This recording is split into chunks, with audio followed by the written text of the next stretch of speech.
শেখ হাসিনার একটা বিভৎস অডিও ক্লিপ ফাঁস হয়েছে। এটা ফাঁস হয়েছে আমরা বলবো কারণ এর আগে যেসব অডিও ক্লিপ আমাদের সামনে আসছিল সেগুলো আসলে পরিকল্পনা করে তারা ছাড়তেন। কোনো একজন কর্মীর সাথে কথা বলছেন, এটা সেটা বলছেন, হুমকি দিচ্ছেন, আমাদেরকে আশা দেখাচ্ছেন তাদেরকে, এগুলো তারা পরিকল্পিতভাবে কথা বলে রেকর্ড করিয়ে ছেড়ে দিতেন। কিন্তু এবার এটা ফাঁস হয়েছে, আমরা অনেকেই শুনেছি। হয়তো আমি ভিডিওটা এখানে যুক্ত করছি, আপনারা যারা শোনেননি তারা শুনুন, না হয় এটা রেকর্ড হিসাবে এখানে থাকুক। এখন লেখা লিখবেন, ব্যবহার করবে, যেখানে পাবে সেটা গুলি করবে। আর হেলিকপ্টার কয়েক জায়গায় তবে কিছু ছবি থেকে পাকড়াও করা যায় না রাতের মধ্যে? সবগুলিকে অ্যারেস্ট করতে বলছি রাত্রে।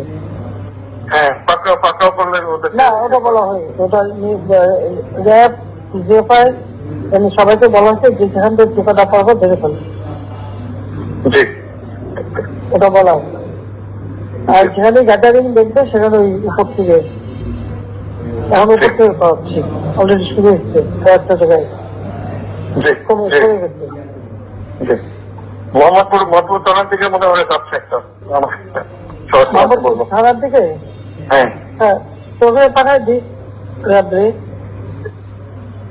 জি, তবে আপনার নির্দেশনা লাগবে। আমার নির্দেশনা দেওয়া আছে, ওপেন নির্দেশনা দিয়ে দিচ্ছে। এখন লেখা লিখবেন, ব্যবহার করবে, যেখানে পাবে সেটা গুলি করবে। নিশ্চয় শুনেছেন, যারা আগে শোনেননি তারা আবার শুনলেন। খুব নতুন কোনো কথা বলা হয়েছে তা না, কিন্তু কথাগুলো আমরা শুনলাম। একজন বর্বর মানুষ, অসভ্য মানুষ, ইতর মানুষ কি করে গেছেন জুলাই আগস্টে, আমরা সেটা চাক্ষুষ করেছি। আমাদের সামনে যা যা ঘটেছে তার অন্তরালে কি ঘটে থাকতে পারে সেটা নিশ্চয়ই আমাদের মনে ছিল, আমাদের জানা ছিল। কথাগুলো এরকমভাবেই হবার কথা, কিন্তু তারপরও আবার সামনে আসলো নিজ দেশের নাগরিককে লেথাল ওয়েপন ব্যবহার করতে বলছেন, সরাসরি গুলি করার কথা বলছেন এবং হেলিকপ্টার থেকে গুলি করার কথা বলছেন। যেখানেই জমায়েত দেখা যাবে সেখানেই সরাসরি গুলি করে মানুষ হত্যার নির্দেশ দিচ্ছেন শেখ হাসিনা। একেবারেই অবাক হইনি। ইনফ্যাক্ট আমাদের অনেকের আবার জুলাই আগস্টে শেখ হাসিনা সম্পর্কে হঠাৎ করে অনেকের মনে হলো শেখ হাসিনা এত খারাপ, এত বর্বর হয়ে গেল। না, উনি 2011 সাল থেকেই বর্বর হয়ে উঠেছেন। যখন থেকে তিনি সংবিধান সংশোধন করে তত্ত্বাবধায়ক সরকার ব্যবস্থা বাতিল করলেন, ঠিক সেদিন থেকেই তিনি নির্বাচন ছাড়া ক্ষমতায় থাকতে চেয়েছেন। এবং এই পুরো জার্নিতে শত শত মানুষকে বিচার বহির্ভূত হত্যাকাণ্ড করা হয়েছে, গুম করা হয়েছে, মিথ্যা মামলা দেওয়া হয়েছে, টর্চার করা হয়েছে। উনি বর্বরই ছিলেন। লাস্টে ক্ষমতা চ্যালেঞ্জড হয়েছে বলে যাবতীয় সব বর্বরতা একত্র এসে মিলিত হয়েছিল। সে কারণেই হয়তো আমাদের অনেকের হঠাৎ করে একটু চোখে লেগে গিয়েছিল। অনেকেরই মনে হলো একই অবস্থা। অনেকে তখন পক্ষ ত্যাগ করছেন। তখনও পক্ষ যারা ত্যাগ করেছেন তাদেরকেও একরকম ছাড় আমরা দেই যে শেষ পর্যন্ত হলেও এই হাসিনার পক্ষ ত্যাগ করেছেন। না হয় এই হাসিনার পক্ষে বিশেষ করে 2014 পর থেকে, এবং আরও স্পেসিফিকলি যদি বলি 2018 পর থেকে যারা শেখ হাসিনার পক্ষে ছিলেন তাকে ইনিয়ে বিনিয়ে সমর্থন করার চেষ্টা করতেন, কখনো উন্নয়নের নামে, কখনো জঙ্গিবাদ ঠেকানোর নামে, তারা ঠিক একই রকম বর্বর বলে আমি বিশ্বাস করি।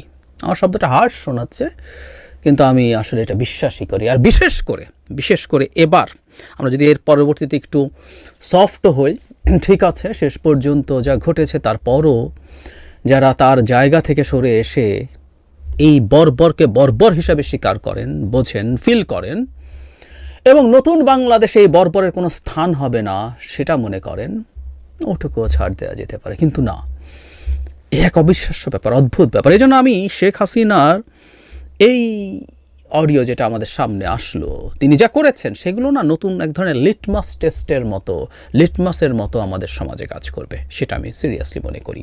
কেন? আবারও বলছি, 2018-তে যখন রাতের ভোট করা হয়েছিল, 14কে আমি একটু ছাড় দিই, আগেও বলেছি অনেকবার, সেটা হলো টেকনিক্যালি ওখানে বিএনপি যেহেতু ইলেকশনে আসে নাই, আসলেও এই চুরি হতো আমি জানি, কিন্তু যেহেতু আসে নাই তাদের একা একা নির্বাচন করতে হয়েছিল, সুতরাং তারা জিতে যাবেই। যদি 153 বিনা ভোটে নাও হতো, ডামি ক্যান্ডিডেট রাখলেও দেখা যেত তারা জিতে গেছেন। এক ধরনের ডাকাতি যেটা হয়েছে সেই ডাকাতিটা এইভাবে করতে হয়নি, এটা ট্রু। কিন্তু 18 সালে এই নোংরা জঘন্য কাজটা করার পরও আওয়ামী লীগকে অনেক মানুষজন সমর্থন করেছেন, দেখেছি, আমি চোখের সামনে দেখেছি, পরিচিতদের মধ্যে দেখেছি। যদি কিন্তু দিয়ে কেউ যদি কিন্তু ছাড়াই উনি উন্নয়ন করছেন, উনি থাকুক, ভোটটোর ব্যাপার না, উন্নয়নের গণতন্ত্র বাংলাদেশে হবে। তিনি জঙ্গিবাদ ঠেকাচ্ছেন, সুতরাং তাকে থাকতে হবে। তিনি না থাকলে কি হবে, কি হবে? এবং একটা পর্যায়ে এসে বিকল্প দেখান।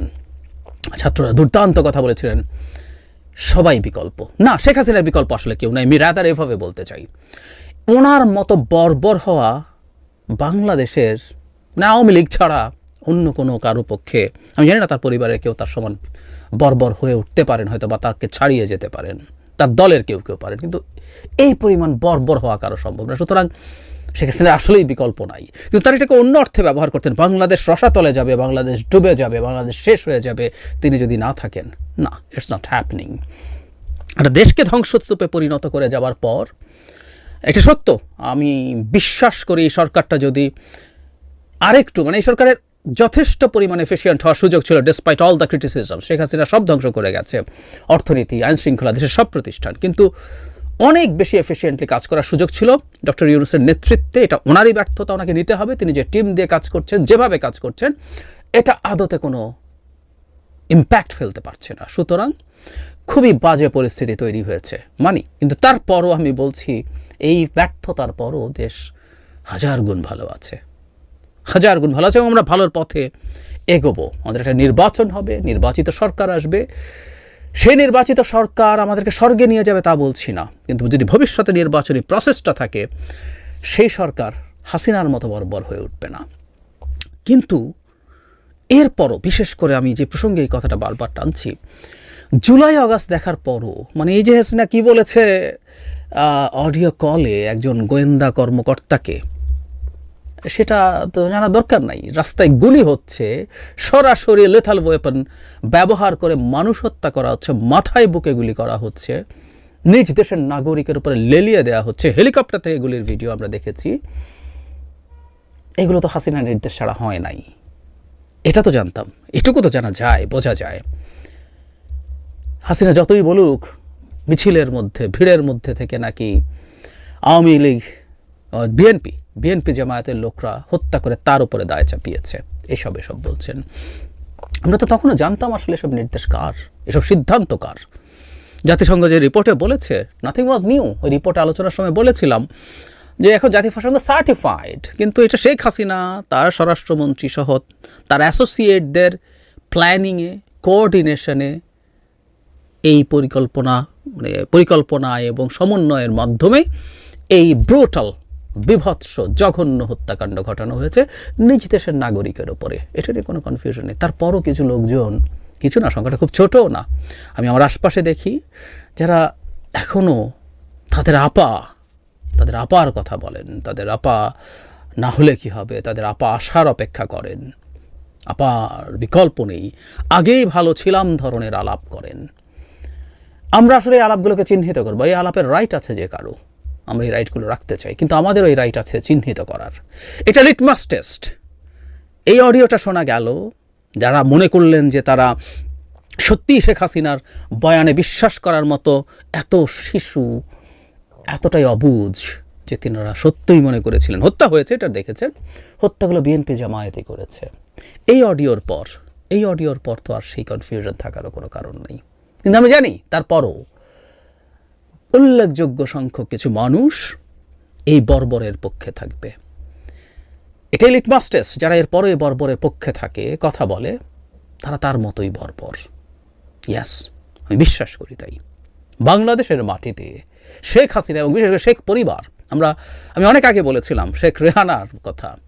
শেখ রেহানার অবস্থা হয়েছে আমলাদের মতো, বাংলাদেশের সরকারি মানে বেসামরিক আমলাদের কথা বলছি, যারা শেখ হাসিনাকে ক্ষমতায় রাখার জন্য, তার লুটপাট করার জন্য সব রকম সাহায্য করেছে। বদনাম তাদের কম হয়েছে, কারণ তারা গুলি করেনি, বদনাম হয়েছে পুলিশের।